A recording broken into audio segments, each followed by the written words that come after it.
Pada pertemuan kali ini, saya ingin melanjutkan untuk suatu panduan ya, menulis karya ilmiah yang agak lebih detail ya. Ini panduan memang sudah saya sebutkan, sudah kita diskusikan bahwa ada bermacam-macam panduan yang pada prinsipnya itu formatnya sama. Tapi beberapa jurnal mengeluarkan suatu yang disebut dengan template yang sesuai dengan yang mereka inginkan bentuknya. Tapi pada umumnya, pada dasarnya adalah sama. Nah, ini sekarang saya mengacu pada yang diberikan oleh Scopus. Ya. Jadi Scopus memberikan suatu pelatihan, ya, jadi kira-kira setelah saya sarikan, jadi adalah seperti yang akan kita diskusikan saat ini. Dalam menulis karya ilmiah, umumnya penulis dituntut untuk mengikuti struktur penulisan jurnal yang dituju. Ini yang saya katakan tadi ada template-nya ya. Apalagi sebagian besar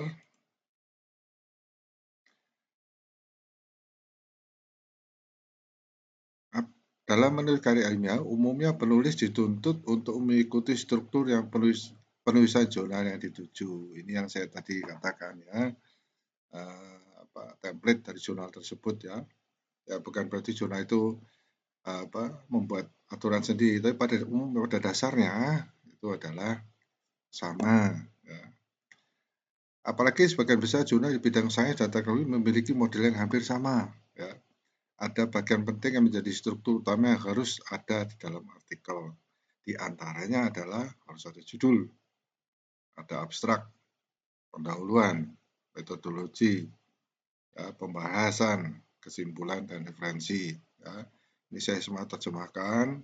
Jadi ini topiknya, ini abstrak, ini introduction, ya. Terus ini ada metodologi, terus ini ada conclusion, ya. Discussion ya, ini discussion, conclusion, kemudian ada reference, ya. Bentuk umum seperti ini memang sangat dikenal oleh semua penulis makalah, ya, apakah itu jurnal berbahasa Inggris atau internasional atau jurnal suatu negara, misalnya jurnal Indonesia ya. Pada prinsipnya adalah seperti ini.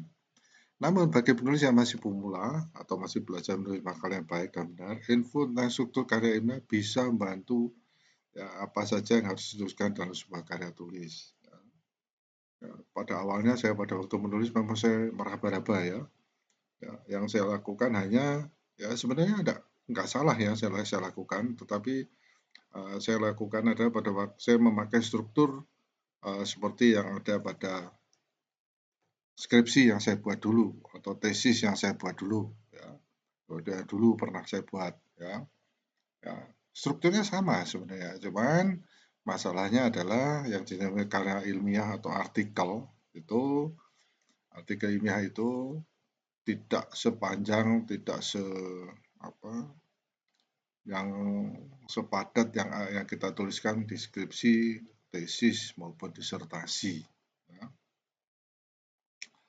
Judul harus tulis secara singkat dan ringkas. Umumnya beberapa jurnal membatasi jumlah huruf dalam makalah yaitu maksimal 14 kata.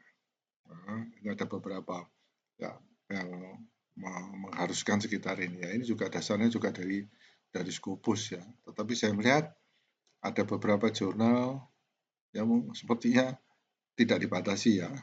Tapi kalau kita lihat lagi ya secara ilmiah, kalau lebih dari 14 kata itu mungkin kalimat itu judul itu membingungkan isinya ya.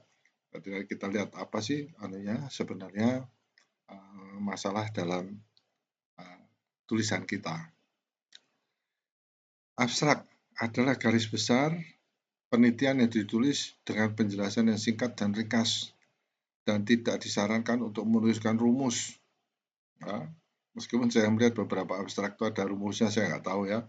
Tetapi sebaiknya kalau jurnal internasional ya, karena ini saya ambil dari Scopus, sebaiknya jangan ada rumus ya. Beberapa hal harus diperhatikan dalam menulis abstrak penelitian adalah bahwa penjelasan harus diberikan dengan baik dan runtut ya, mengenai penelitian yang dilaporkan dalam artikel. Ini berlaku untuk apakah Anda menulis skripsi, tesis, atau disertasi ya. Tapi ini kalau di abstrak di karya ilmiah itu harus suatu keharusan ya. Karena yang kita tulis itu singkat, ya, harus jelas, runtut, ya. Sehingga kalau Anda tidak menuliskan dengan runtut, ya, sulit sekali bagi pembaca, ya, dalam hal ini nanti reviewer, ya, yang untuk mengerti. Ya. Ya, saya selalu kalau menguji, ya, apakah itu skripsi, tesis, atau disertasi itu sering pusing ya melihat kalimatnya, waduh panjang sekali, tidak tahu sehingga saya sulit sekali menangkap maknanya. Nah, itu harus dihindari. Ya. Jadi nanti Anda sedikit perhatikan bagaimana menulis sebuah kalimat yang baku, ada subjek, predikat, dan objek. Nah, itu aja, gitu ya. Menurutnya seperti itu aja. Kalau Anda mau kalimat itu akan dilengkapi lagi ya, tolong direview lagi membuat kalimat yang baik itu bagaimana. Ya, ada subjek, ada keterangan subjek, ya, bahkan ada predikat, ada objek, ada keterangan objek. Ya, yang menjadi rancu itu kadang-kadang ada suatu keterangan tambahan, tetapi pembaca tidak tahu apakah itu keterangan tambahan untuk subjeknya atau untuk objeknya. Ya, itu sedikit saya singgung ya. Baik, ada review tentang cara menulis kalimat dengan baik. Beberapa hal penting dalam penulisan abstrak. Masalah itu ada salah satu ya. Masalah ini ya dasar yang harus ada ya. Ya, mungkin bisa divariasikan lagi sesuaikan dengan template jurnal yang akan dituju. Umumnya kalimat pertama dalam abstrak yang harus dijelaskan adalah masalah yang akan diselesaikan. Perlu diingat bahwa dalam abstrak untuk menulis masalah, jelaskan atau singgung secara langsung inti masalahnya. Ya. Jangan bahas kalimat pengantar yang terlalu umum. Nah, karena bagian yang umum ini akan ditulis ya, atau dituangkan dalam pendahuluan atau introduction. Nah, ini perlu diperhatikan. Ya. Segera diskusikan dalam satu atau dua kalimat masalah pokok yang menjadi urgensi penelitian. Wah, ini orang begitu baca, oh ini ya. Jadi itu juga penting karena nanti orang ingin membaca atau tidak, gitu ya. Tetapi umumnya pembaca itu meskipun suatu makalah atau suatu artikel ya, nggak jelas ya, tapi mereka berpatokan pertama pada judulnya. Ya. Mereka baca karena artikel itu hanya sekitar 10-15 halaman, ya mungkin bisa membacanya sampai tuntas ya. Tetapi tertarik atau tidak tertarik itu dalam kita menyusun ini, ya, terutama di pendahuluan ini. Yang kedua, penyelesaian masalah. Dalam abstrak, penyelesaian masalah atau metode yang Anda usulkan menyelesaikan masalah harus tulis secara ringkas. Ya, sudah terlihat, gitu ya. Sehingga orang baca abstrak aja, ya, mungkin dia akan tertarik membaca lanjut atau tidak, gitu ya. Kemudian pada kalimat berikutnya, setelah menjelaskan metode tersebut secara singkat, jelaskan kebaruan metode tersebut jika ada hal baru dalam metode tersebut. Ya, ini kalau mengenai kebaruan, ya, itu nanti akan didiskusikan pada suatu pertemuan diskusi nantinya ya, dan itu penting ya, karena umumnya kebaruan itu ya ada tujuannya ya, jadi sehingga ada istilah-istilah plagiat dan sebagainya itu karena apa? Sudah dilakukan orang lain kok Anda melakukan juga misalnya, gitu ya. Jadi harus baru ya belum pernah dilakukan oleh orang lain. Meskipun dalam hal apa yang disebut dengan kebaruan itu ada definisinya. Ya. Yang ketiga, ini kebaruan atau novelty. kebaruan merupakan hal terpenting dalam penelitian. Jika Anda ingin mengirimkan makalah, Anda harus memiliki nilai keterbaruan meskipun itu cuma kecil. Ya. Kalau yang besar, yang baru adalah arti benar-benar baru, itu lebih menarik. Jadi semakin besar kebaruan yang didapat, semakin besar pula peluang untuk masuk ke jurnal yang memiliki faktor dampak yang tinggi.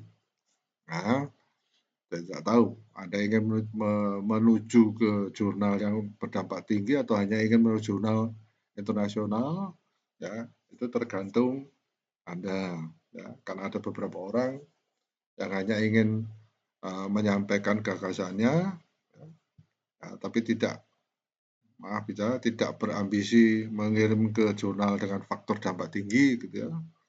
Ya, tidak masalah, ya, karena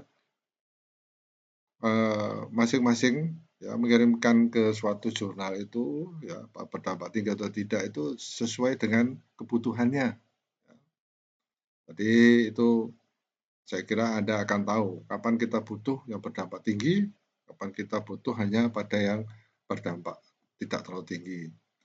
Ada beberapa kategori dalam mencapai kebaruan, di antaranya adalah metode baru, ya, atau metode yang lebih baik. Ya. Nah, masalah baru ini khusus set print merah, ya. Masalah baru ini khusus ya, artinya ini akan kita diskusikan lebih lanjut ya. Masalah baru itu apa kok menjadi kebaruan? Ya, kita diskusikan secara khusus. Wawasan baru, wawasan atau pengetahuan baru. Ya. Jika kita dapat menampilkan salah satu jenis kebaruan di atas pada makalah yang kita tulis, maka makalah kita dapat dianggap layak untuk diterbitkan. Artikel kita untuk diterbitkan. Nah, itu umumnya yang menjadi pertimbangan ya, jurnal penerbit untuk menerbitkan makalah atau artikel kita. Keempat, ini masih abstrak ya. Hasil atau result itu harus masuk ya. Hasil penelitian harus ditulis dengan jelas dalam bentuk fakta. Umumnya kalimat fakta menunjukkan hasil penelitian dengan menggunakan angka. Ya, misalnya kemarin kebetulan saya menguji mengenai microcombustion. Hasil prediksi efisiensi microcombustion dengan menaikkan efek vortex ya, menghasilkan akurasi 100%. Nah, ini sedikit bombastis saya bilang 100% di sini, tapi tujuannya adalah untuk angka ini. Ya, semua orang tertarik, apa ini ya?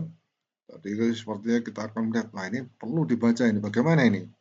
Ya, meskipun sebenarnya pada waktu yang ditulis di disertasi tersebut ada perbandingan ya, diameter output dan input, tetapi tujuan utamanya adalah mengenai vortex ini yang terjadi ya. Nah, jadi saya hanya ambil sepintas, meskipun mungkin tidak terlalu tepat berhubungan dengan disertasi yang saya katakan tadi tersebut, tapi saya memberikan contoh ya. Kalau ada angka seperti ini, ya, inilah yang harus ditampilkan di dalam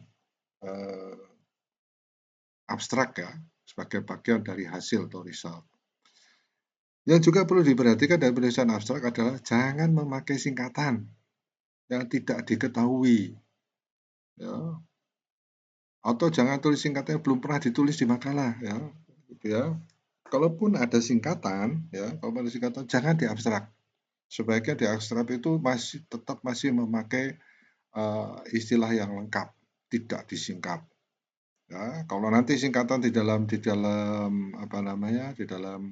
artikelnya silahkan ya, tetapi ada syarat juga. Nanti akan kita lihat ya, bahwa singkatan yang kita pakai itu untuk menyingkat tulisan kita, ya, tetapi ada syaratnya.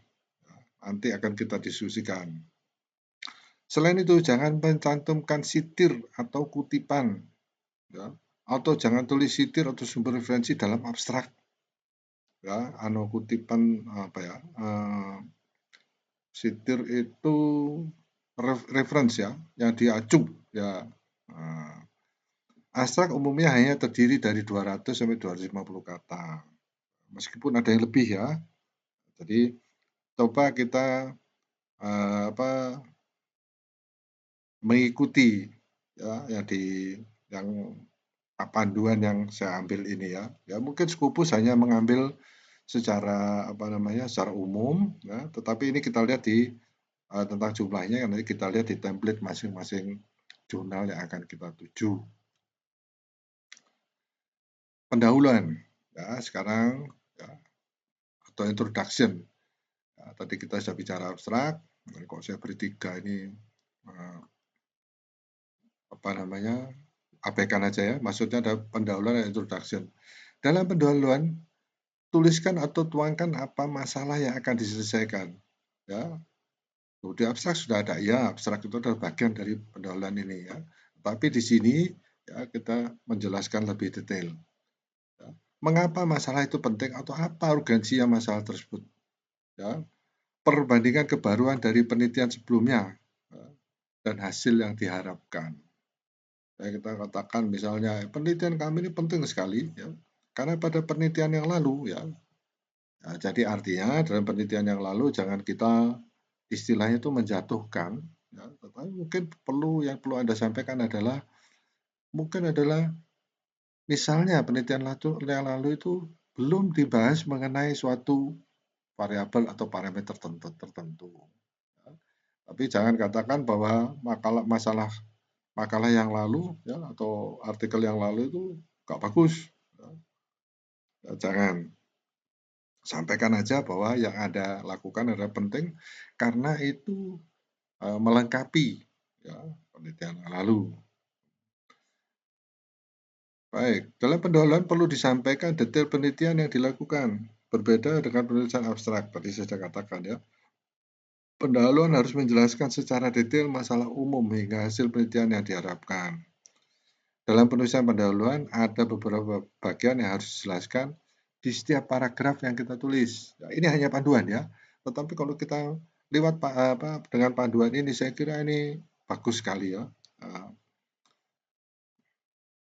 Pada paragraf pertama ya, masalah umum. Ya, saya highlight di sini ya, supaya kita bisa melihat kira-kira masalah umum. Pendahuluan umumnya lebih ditekankan pada pembahasan urgensi masalah yang ingin diselesaikan. Umumnya urgensi masalah akan disampaikan di paragraf pertama. Ya, dalam paragraf ini harus dijelaskan masalah secara umum dan perlu juga dijelaskan mengapa masalah tersebut sangat penting untuk diselesaikan. Ya. Jangan lupa untuk menambahkan sumber atau kutipan. Nah, mulai di sini Anda harus di abstrak tadi tidak perlu pakai sumber ya, atau reference ya, atau kutipan atau sitil, ya, tapi di sini harus. Ya. Mana kutipan membuktikan bahwa masalah tersebut benar-benar terjadi. Ya. Jadi kutipan atau sumber yang kita acu ya, itu sudah terjadi. Ya. Misalnya efisiensi rendah, ya. Misalnya suatu pembakaran yang tidak sempurna, ya. Atau suatu mesin pembangkit yang efisiensinya rendah, ya, dan sebagainya. Ya. Paragraf yang kedua, masalah khusus.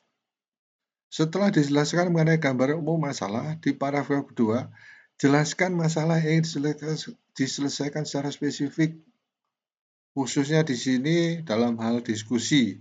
Ya, masalah telah mengarah ke objek masalah yang ingin dipecahkan. Ya. Ini sebenarnya kalau pada waktu Anda tuliskan, ya, boleh saya tambahkan, ya, itu adalah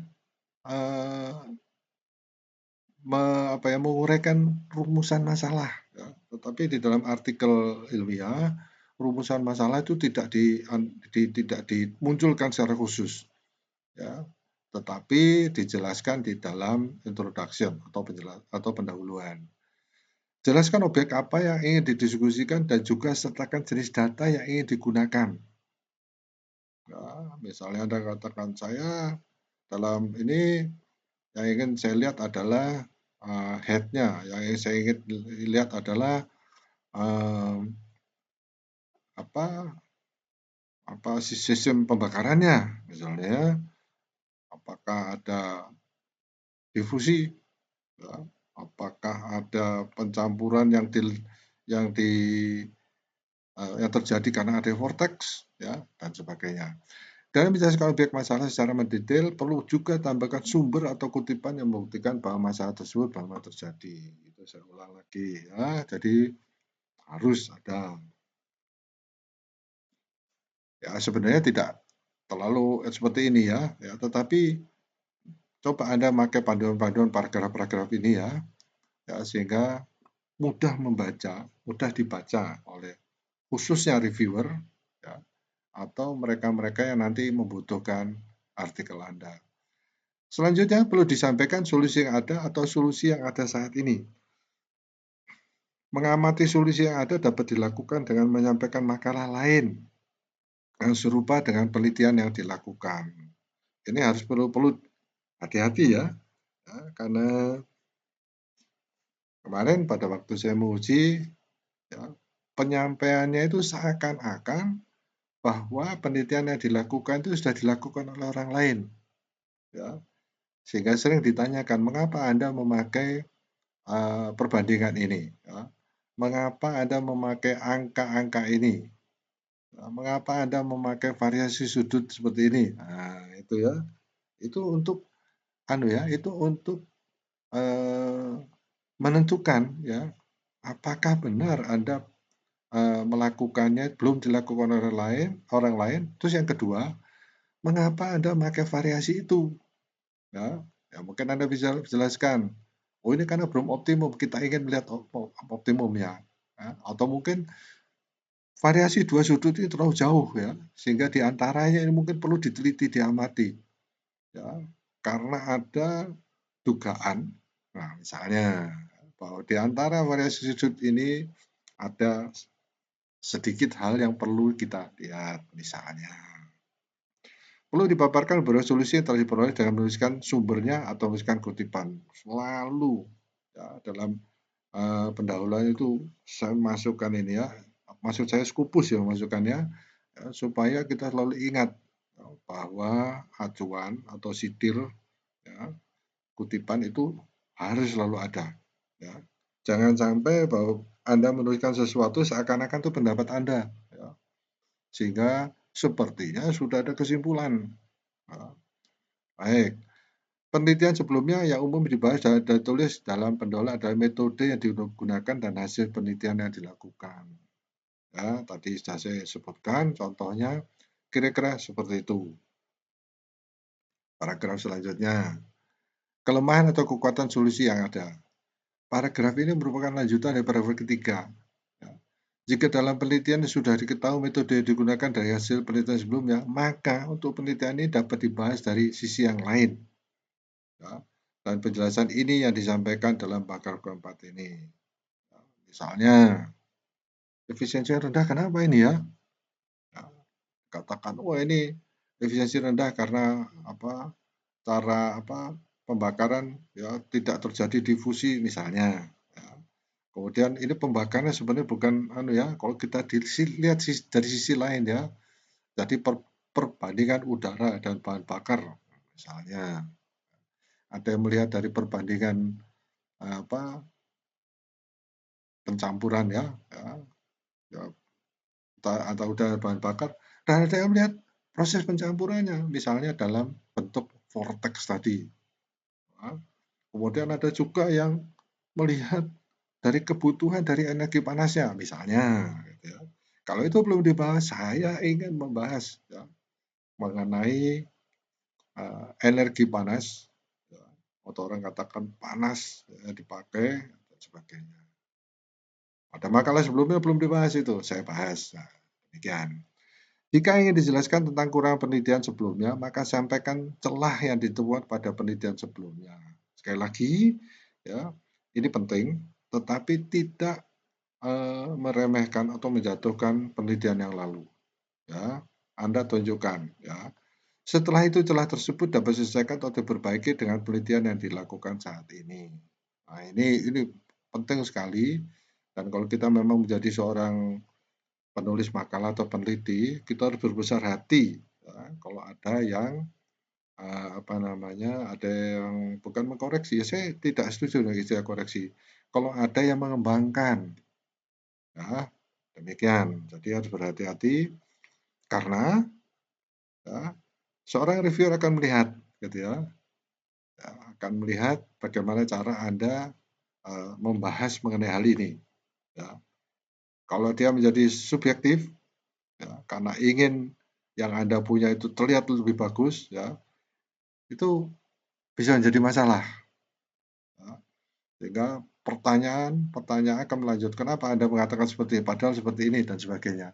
Nanti akan saya tunjukkan ya, beberapa contoh ya, hasil yang saya dapatkan dari reviewer ya, bagaimana mereka terlihat sekali kurang berkenan kalau Anda melakukan suatu penilaian pada artikel yang lain yang sifatnya subjektif. Ya. Baik, ini lanjutan dari paragraf keempat ya. Tapi kesenjangan dalam penelitian sebelumnya dapat berupa defisiensi dalam pemodelan ya, atau pemilihan metode. Ya. Jadi artinya ada bagian-bagian yang kurang baik gitu ya. Ya. Ada kekurangan dalam solusi pemodelan atau kekurangan dalam penggunaan data. Ya, jadi wah datanya kurang lengkap ini, saya lengkapi. Mari kita lihat apa yang sebenarnya terjadi ya sehingga tulisan yang lalu bisa dilengkapi. Ya, sekali lagi jangan merendahkan penelitian yang lalu. Jika akan disampaikan tentang kelebihan atau kelebihan penelitian sebelumnya, kelebihan atau kekurangannya, maka pada paragraf ini perlu dibahas apa saja keunggulan penelitian sebelumnya. Keunggulan juga harus dimunculkan, gitu ya. Kalau semuanya kurang, kenapa Anda merefer ke sana? Mengapa Anda mensitir ke situ? Nah, gitu ya. Jadi penelitian yang dilakukan saat ini bisa mengikuti kehebatan ya, atau mengimplementasikan pada objek permasalahan yang akan diselesaikan dalam penelitian saat ini. Oh, ini melihat kehebatan ini ya, keunggulan ya, itu hati-hati ya. Saya bukan mengatakan bahwa saya lebih unggul, tapi secara halus Anda harus bisa memunculkan keunggulan penelitian Anda. Nah, keunggulan penelitian yang lalu juga harus ditonjolkan ya, tetapi Anda mencari celah yang lain ya sehingga Anda bisa melakukan penelitian lanjut. Nah, itu istilahnya ya. Terkadang perlu suatu subbab tersendiri, tambahan lagi subbab ya, jika membahas penelitian yang sebelumnya. Ya, jadi dari paragraf-paragraf ini secara garis besar ada seperti ini, tetapi kita sedikit juga membahas ya ada suatu ya, ada jurnal yang ingin menginginkan suatu subbab untuk membahas penelitian sebelumnya. Ya. Karena mungkin diperlukan penjelasan lebih untuk menggalian informasi berkaitan dengan penelitian yang akan kita lakukan. Ya, sehingga orang tertarik, oh ini memang di sini ya. Ya, bahkan mungkin dari cara kita membahas atau menuliskan ini membaca ya, akan melihat bahwa ini salah satu kebaruan. Ya. Paragraf kelima. Setelah jelaskan mengenai kelebihan atau kekurangan dari penelitian sebelumnya, langkah selanjutnya adalah menyampaikan bagaimana solusi yang diusulkan untuk menyelesaikan masalah yang dibahas pada paragraf pertama dan paragraf kedua. Ya. Ini masih belum ke diskusi ya, discussion ya, tetapi kita masih di pendahuluan, tapi kita sudah sedikit-sedikit menunjukkan ya, pada pembaca apa yang kita lakukan, solusi apa yang akan kita selesaikan. Ya. Dalam pembahasan ini menjelaskan metode pemodelan secara singkat, data yang digunakan, dan hasil yang diharapkan. Ya, begitu ya. Tadi ini sudah sedikit mengarah ke apa yang disebut dengan hipotesis. Ya, perlu diingat, hipotesis itu adalah hipo sebelum tesis kesimpulan. Ya, jadi sebelum kesimpulan, ya, nanti akan kita bahas khusus ya mana hipotesis yang kita selipkan di dalam tidak terlihat secara langsung hipotesis, tapi karena ini adalah artikel jurnal, ya, harus kita selipkan mengenai hipotesis tersebut ya. Seperti di sini itu sudah mulai menyinggung sedikit-sedikit mengenai hipotesis kita. Catatan, beberapa studi menggabungkan penjelasan masalah umum dan masalah khusus dalam satu paragraf. Ya. Hal tersebut tentunya tidak menjadi masalah asalkan penyampaian dalam satu paragraf dapat memenuhi semua hal yang ingin disampaikan. Ya, ini secara umum ya. Paragraf 1, paragraf 2. Dan ini umumnya terlihat pada template jurnal yang kita tuju. Ya. Tadi pada waktu Anda mengerjakan artikel jurnal, sebaiknya jauh-jauh hari Anda sudah tahu akan mengirimkan kemana. Ya. Sehingga tidak mengubah format Anda, ya, format penulisan Anda menyesuaikan template pada pada jurnal yang baru Anda temukan setelah Anda selesaikan artikelnya, ya, draft artikelnya maksud saya. Ya. Perlu kita diskusikan mengenai abstrak dan mengenai penyusunan pendahuluan, ya, sehingga kita akan mendapatkan hasil yang maksimal. Ya. Jadi ini adalah awal dari Anda menulis artikel jurnal.